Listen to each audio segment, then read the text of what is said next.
The doorbell's chimes sliced through the silence of my empty penthouse, sharp and insistent, like a warning I hadn't heeded.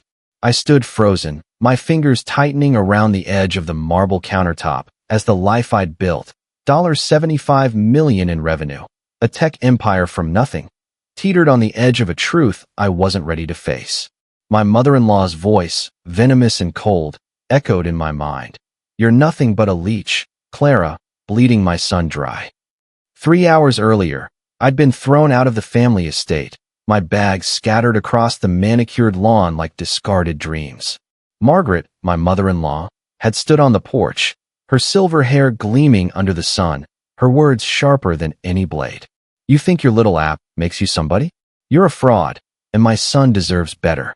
My husband, David, stood behind her, his eyes averted, silent as a coward. I'd built Nexus solutions from a laptop in a cramped studio apartment, coding through sleepless nights while David partied with his trust fund friends. Yet here I was, cast out, my success reduced to a little app. I wasn't always Clara Vaughn, CEO of a tech unicorn. 10 years ago, I was Clara Hayes, a broke college dropout with a knack for coding and a chip on my shoulder. I met David at a startup pitch event. He was charming, all easy smiles and promises of support. His family's wealth was a safety net I never had, but I didn't marry him for it. I loved his optimism, his belief in me when I doubted myself. We built a life together, or so I thought, until Margaret's influence crept in, poisoning him with whispers that my ambition was a threat. The penthouse felt colder now, its sleek lines and modern art mocking my isolation. I poured a glass of wine, the red liquid swirling like the anger in my chest. Margaret's words weren't just an insult. They were a declaration of war. She'd spent years undermining me, dismissing my late-night work sessions as hobbies, my investor meetings as vanity projects. David, spineless under her thumb, never defended me. But throwing me out? That was her crossing a line I didn't know existed until it was behind me. My phone buzzed on the counter. A text from my COO, Priya, "Board meeting tomorrow. Investors are spooked. We need you sharp." Nexus was at a tipping point. A $75 million valuation, a new AI-driven feature set to launch, and a potential buyout offer from a tech giant. Margaret didn't understand the stakes, but David did. He knew every late night, every line of code, every pitch deck that got us here. Yet he let her humiliate me. I set the wine down, untouched, and opened my laptop. If Margaret thought she could break me, she'd underestimated the wrong woman. I wasn't just Clara, the daughter-in-law she despised. I was Clara, the architect of an empire, and I'd show her what power really looked like. The next morning, I walked into the Nexus boardroom, my heels clicking against the polished floor. The investors, a mix of Silicon Valley veterans and East Coast money, watched me with cautious eyes. Priya gave me a nod, her faith in me unwavering. "Clara, the buyout offer's on the table," she said. $200 million. But they want a decision by end of week. I scanned the room, my mind racing. Selling Nexus would cement my legacy, but it would also mean letting go of the one thing that was truly mine. Margaret's voice crept in again. "A leech." I straightened, my voice steady. "We're not selling. We're doubling down on the AI launch. Nexus isn't just a company. It's the future." The room erupted in murmurs, some skeptical, others intrigued. I laid out the plan. Accelerate the AI feature, secure a new funding round, and take Nexus public within a year. It was bold, risky, but it was my vision. By the end, even the skeptics were nodding. Priya grinned. "That's the Clara I know." As I left the meeting, my phone lit up with a call from David. I let it go to voicemail. His silence yesterday had said enough. But when I listened to the message, his voice was shaky. "Clara, I'm sorry. Mom was out of line. Can we talk?" I deleted it. Apologies wouldn't undo the betrayal. I had a company to run, a point to prove, and a mother-in-law to bury under the weight of my success. That night, I sat in my office, the city skyline glittering below. Nexus wasn't just a business. It was my defiance, my proof that I was more than Margaret's insults. I opened my email and drafted a press release for the AI launch, my fingers flying across the keyboard. This was only the beginning. Margaret wanted to play dirty? I'd play smarter. The weeks that followed were a blur of code, coffee, and calculated moves. Nexus's AI feature, a predictive analytics tool for small businesses, was gaining traction. Tech blogs buzzed with speculation, and our user base spiked by 20%. But every victory felt hollow with David's absence. He'd texted a few more times, each message weaker than the last, begging for a meeting. I ignored them. My focus was Nexus and Margaret's downfall. I hired a PR firm to amplify the AI launch. They crafted a narrative. Clara Vaughn, the self-made CEO who turned a laptop into a $75 million empire. The story hit Forbes, TechCrunch, and even a morning talk show. My face was everywhere, my name synonymous with innovation.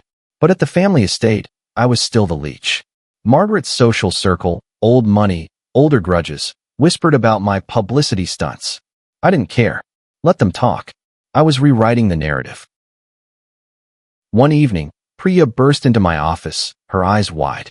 "Clara, you need to see this."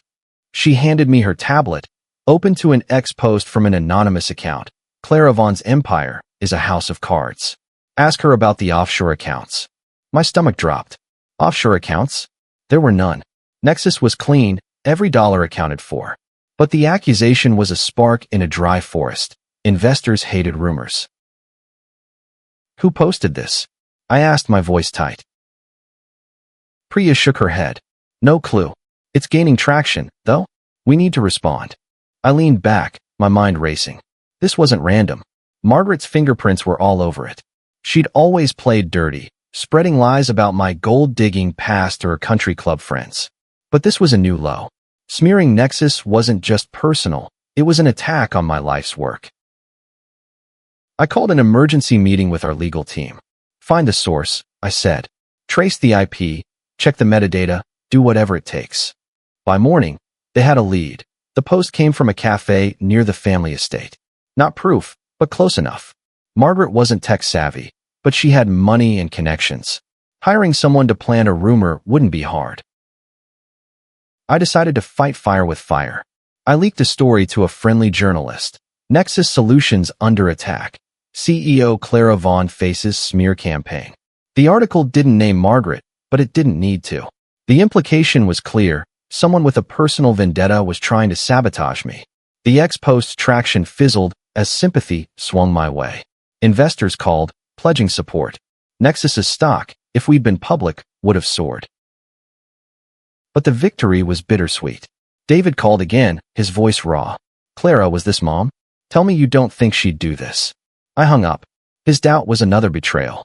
If he couldn't see his mother's claws, he was blind. The AI launch was a week away, and the pressure was crushing. I worked 18-hour days, refining code, meeting with developers, and reassuring investors. Priya was my rock, handling logistics while I focused on strategy. One night, as we burned the midnight oil, she looked at me, her eyes soft. "You're stronger than this, Clara. Don't let her win." "She won't," I said, my voice steel. But inside, I was cracking. Margaret's words haunted me. "You're nothing." I'd built Nexus to prove her wrong, but what if she was right? What if I was just a fraud playing dress-up in a CEO's chair? The doubt lingered until the launch day. The event was at a sleek San Francisco venue, packed with industry giants, reporters, and our team. I stood backstage, my heart pounding, as Priya introduced me. The crowd applauded, but all I could see was Margaret's sneer in my mind. I took a breath and stepped into the spotlight. "Ladies and gentlemen," I began, my voice steady. "Nexus Solutions isn't just a company. It's a revolution." The room fell silent as I unveiled the AI tool, its interface sleek and intuitive. Demos ran flawlessly, data visualizations dancing across the screen. By the end, the crowd was on its feet, clapping, cheering. I'd done it. Nexus was untouchable. But as I left the stage, my phone buzzed. A text from David. "Clara, we need to talk. Now." David's text burned in my mind as I navigated the post-launch chaos. The AI tool was a hit. Orders flooded in, and our valuation climbed past $80 million. But his words, "We need to talk," were a splinter I couldn't ignore. What did he want? To grovel? To defend his mother? I didn't have time for his drama, but the thought of facing him gnawed at me. The launch party spilled into the evening, champagne flowing as tech moguls toasted Nexus's success. I smiled, shook hands, and played the part of the triumphant CEO. Inside, I was unraveling. Margaret's smear campaign had failed, but the accusation lingered like a bruise. I needed to know if she was behind it. If she was, this wasn't just personal, it was war. I met David at a quiet diner the next morning. He looked older, his eyes heavy with guilt. "Clara," he started, his voice low. "I didn't know Mom would go this far." I raised an eyebrow, skeptical. He slid a folder across the table. "Bank records. Anonymous transfers to a PR firm known for dirty tactics. It's her." My hands shook as I opened the folder. The evidence was damning. Payments traced to a shell company tied to Margaret's estate. She'd hired professionals to tank Nexus. I looked at David, searching for sincerity. "Why show me this?" I asked. "Because I love you," he said, his voice breaking. "And I was wrong to let her control me." I wanted to believe him, but trust was a fragile thing, and he'd shattered it. "You stood there while she threw me out," I said. "You chose her." He flinched. "I know. I'm trying to fix it." I left the diner without promising anything. My heart wanted to forgive, but my head screamed caution. Back at the office, I handed the folder to our legal team. "File a defamation suit," I said. "Against Margaret, personally." They nodded, already drafting the papers. This wasn't just about money. It was about justice. The lawsuit hit the press like a bomb. Headlines screamed, "Tech CEO sues mother-in-law in $75 million smear campaign scandal." Margaret's socialite friends turned on her, their whispers now aimed at her hypocrisy. I didn't gloat, but I felt a flicker of satisfaction. She'd tried to destroy me, and now her own world was crumbling. Nexus's success kept climbing. The AI tool was adopted by major retailers, boosting our revenue projections. I worked tirelessly, pouring my pain into the company. But late at night, alone in my penthouse, I wondered if it was enough. Success was sweet, but it didn't fill the void David left. One evening, Priya dragged me to a bar to celebrate. Over cocktails, she leaned in. "Clara, you're killing it, but you're not living. What do you want, really?" I stared into my drink, the question cutting deep. I wanted my company to soar, yes, but I also wanted a family, a real one, not the fractured mess Margaret had made of us. The next day, I got a call from a lawyer representing Margaret. She wanted to settle out of court. I agreed to meet, but not for her sake, for mine. The meeting was at a neutral law firm, Margaret sitting across from me, her face a mask of defiance. "This is absurd," she snapped. "You'll ruin our family's reputation." "You did that yourself," I said calmly. "You call me a leech. You tried to sabotage my company. This ends now." She offered a hefty settlement, $5 million to drop the suit. I leaned forward, my voice cold. "I don't want your money. I want an apology, in writing, to me and Nexus. And you stay out of my life." Her jaw tightened, but she nodded. The apology came the next day, published in the same outlets she'd used to smear me. It was formal, begrudging, but it was enough. The lawsuit was dropped, but the real victory was her silence. David reached out again, asking for a second chance. I told him I needed time. Nexus was my focus now, my power, my proof. But as I stood in my office, watching the city lights, I wondered if I could rebuild what we'd lost, or if some things, like trust, were gone forever. The apology was a turning point, but not the end. Nexus's AI tool was now in over 10,000 businesses, and our valuation hit $90 million. Investors clamored for a piece of us, and the IPO was greenlit for next quarter. I was on top of the world, but the weight of Margaret's betrayal and David's complicity still lingered. I threw myself into work, avoiding the personal. Meetings, code reviews, and investor pitches filled my days. Priya noticed my intensity. "Clara, you're a machine," she said one night, as we finalized IPO documents. "But machines break. Take a breath." I didn't. Breathing meant thinking about David, about the family I'd wanted. Instead, I focused on Nexus. We expanded the AI tool's features, adding real-time market predictions that wowed analysts. TechCrunch called it the future of small business. Every article was a slap in Margaret's face, proof I wasn't the leech she'd claimed. But Margaret wasn't done.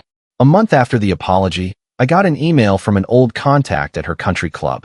Attached was a recorded conversation, Margaret, at a charity gala, calling my success a fluke and hinting I'd manipulated David for his money. The recording spread on X, her voice unmistakable. Her reputation, already bruised, took another hit. I didn't leak it, but I didn't stop it either. David showed up at my office unannounced, his face pale. "Clara, I had no idea she'd keep going," he said. "I've cut her off. No more contact." I studied him, searching for the man I'd married. He looked broken, but I wasn't ready to trust again. "I need more than words, David," I said. "You let her tear us apart." He nodded, tears in his eyes. "I'll prove it, whatever it takes." I let him leave without a promise. My heart ached, but Nexus needed me whole. The IPO prep was brutal. SEC filings, roadshows, endless scrutiny. I thrived under pressure, but late nights brought doubts. Was I enough without David? Without the family I'd imagined? The IPO roadshow took me to New York, London, Tokyo. Investors loved the story. Clara Vaughn, the underdog who built an empire. I smiled through every pitch, but Margaret's voice echoed, "A fraud." I silenced it by closing deals, securing $500 million in commitments. Nexus was unstoppable. Back home, Priya handed me a letter from David. It was long, raw, detailing how he'd confronted Margaret, moved out of the estate, and started therapy to unlearn her control. He didn't ask for forgiveness, just a chance to earn it. I tucked the letter away, unsure if I could open that door again. The night before the IPO, I stood on my penthouse balcony, the city sprawling below. Nexus was my triumph, my power. But as the stars blinked above, I wondered if power was enough, or if I'd built an empire to fill a void that only love could mend. The IPO was a supernova. Nexus Solutions went public at $100 per share, and by day's end, we were valued at $120 million. The bell-ringing ceremony at NASDAQ was surreal, cameras flashing, Priya cheering, my team in tears. I stood at the podium, a girl from nowhere now leading a tech giant. But as the crowd roared, I felt a pang. David wasn't there. The weeks after were a whirlwind. Nexus stock soared, and I was named to Fortune's 40 Under 40. Invitations poured in, keynotes, galas, even a White House dinner. I was Clara Vaughn, the woman who'd turned pain into power. Yet, Margaret's shadow lingered. Her latest stunt, the gala recording, had cost her friends and influence. She was quiet now, but I didn't trust her silence. David kept trying. He sent flowers, emails, even showed up at a Nexus event, standing awkwardly in the back. I avoided him, but his persistence stirred something. Hope, maybe, or just nostalgia. Priya noticed. "He's trying, Clara," she said over lunch. "Maybe he's worth a conversation." I wasn't sure. Trust was a currency I'd spent on him once, and he'd squandered it. But his letter, now creased from rereading, stayed with me. He was living in a modest apartment, working a regular job, free from Margaret's grip. Was it enough? One night, I found an old photo, me and David, laughing at our wedding. I barely recognized that girl, so full of dreams. Nexus had replaced those dreams with success, but success didn't hold you at night. I called David, my hands shaking. "Meet me tomorrow," I said. Neutral ground. We met at a park, the air crisp with autumn. He looked different, humbler, grounded. "I was weak," he said, eyes on the ground. "Mom controlled me my whole life. I'm breaking free, for you." I listened, my heart warring with my head. He'd hurt me, but he was trying to rebuild. I didn't forgive him that day, but I agreed to coffee next week. It was a start. Back at Nexus, we launched a new AI feature, integrating voice recognition for accessibility. The stock jumped 10%. I was winning, but victory felt incomplete. Margaret's name surfaced again, a lawsuit from former allies, claiming she'd defrauded them in a charity scheme. I didn't gloat, but karma was poetic. She'd called me a leech, but she was the one bleeding her legacy dry. As winter set in, I stood in my office, watching snow dust the city. Nexus was my empire, my proof. But David's efforts, his quiet fight to change, made me wonder if power could coexist with love, or if I'd have to choose. Coffee with David became a weekly ritual. We talked about everything: his therapy, my stress, our lost years. He was different, less the spoiled heir, more a man finding himself. I was cautious, but my walls were cracking. Nexus, meanwhile, was a rocket. We hit $150 million in valuation, with global expansion on the horizon. I was living my dream, but David's presence made me question what I'd sacrificed. Margaret's world kept crumbling. Her lawsuit made headlines, her name synonymous with scandal. Old friends shunned her, and her estate was quietly listed for sale. I didn't reach out. She'd made her bed, and I wasn't her savior. One evening, David took me to the rooftop where we'd had our first date. He didn't propose or beg, just held my hand, his touch warm. "I don't expect you to forget," he said, "but I want to build something new with you." My throat tightened. I wanted that too, but fear held me back. Nexus's success kept me grounded. We partnered with a major retailer, integrating our AI into their supply chain. The deal added $20 million to our revenue forecast. I was invited to speak at Davos, my story now a case study in resilience. But late at night, I reread David's letter, his words a lifeline to a past I wasn't ready to bury. I invited David to a Nexus event, a test. He mingled with my team, charming but not flashy, praising my work without stealing the spotlight. Priya nudged me. "He's not the same guy, Clara. Give him a shot." I nodded, my heart thawing. Margaret's trial began, a spectacle of greed and betrayal. I didn't attend, but the headlines were enough. She'd lost everything: her status, her wealth, her power. I felt no joy, only closure. She'd tried to break me, but I'd risen higher. David and I started couples therapy, peeling back years of pain. It was hard, raw but honest. Nexus thrived, and so did I, balancing power and vulnerability. The girl who'd coded in a studio apartment was now a titan, but she was learning to love again. A year after the IPO, Nexus was a global name, valued at $200 million. I was on magazine covers, a symbol of grit and genius. But the real victory was personal. David and I were rebuilding, slowly, deliberately. Therapy helped us face our scars, his cowardice, my walls.